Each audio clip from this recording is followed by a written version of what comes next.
হুম একটা অতি গুরুত্বপূর্ণ ঘটনা বলতে পারো বা কথা।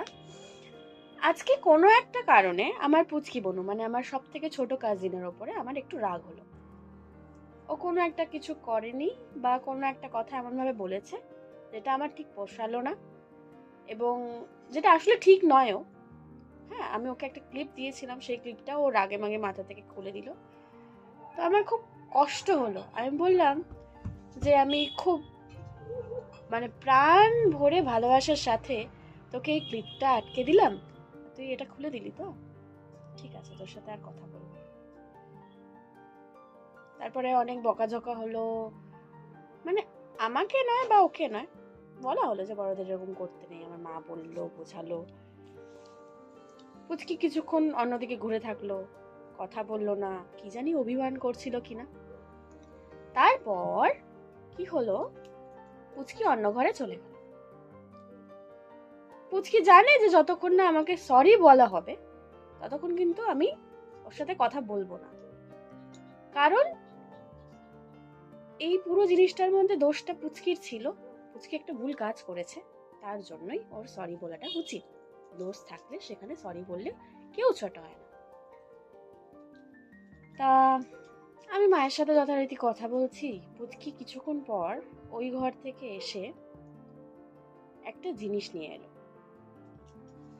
আমার মাকে দিল, দিয়ে বলছে এটা মনামাকে দাও। মা বলছে আমি দেব না, তুই নিজে দে। জিনিসটা কি ছিল দেখিয়ে দিই আগে। জিনিসটা ছিল এটা, ওয়াইপস। ফেস মানে যেমন ফেস ওয়াশ ইউজ করি আমরা, সেরকম এই ওয়াইপস গুলো, ওয়েট ওয়াইপস দিয়ে আমরা মুখ পুছতে পারি, রাইট? এটা হচ্ছে অ্যাকোয়া, তোমার professional refreshing wet wipes, right? এবার দেখাচ্ছি আসলে জিনিসটা। দেখো এতে কি লেখা রয়েছে, সরি সরি, এটা। এবার ওকে যখন জিজ্ঞাসা করছি ওর উত্তর কি ছিল শুনবে? বলু তুই ওটা আমাকে কেন দিয়েছিলি? মুখে বুঝতে পারো প্লাস সরি সরি। তার মানে শুধু বনু অ্যাপোলোজাইজ করছে না, ও যে ভুলটা করেছে তার জন্য সরি বলছে বা ক্ষমা চাইছে না, প্লাস ও যে আমার প্রতি ওর কেয়ারিং নেচারটা আছে সেটাও ও শো করছে। এটা দিয়ে এটা দিয়ে আমি যাতে মুখ বুঝতে পারি, আমি আমার কেয়ার নিতে পারি। সো ইট শোজ একটা বাচ্চার মধ্যে যদি এই সরি বলে ব্যাপারটা থাকে, আর ও সত্যি সত্যি নিজের ভুল বুঝতে পেরে সামনের জনকে সরি বলছে আর কেয়ারও করছে, তাহলে বড়রা কেন করতে পারবে না ভাই? শেখো।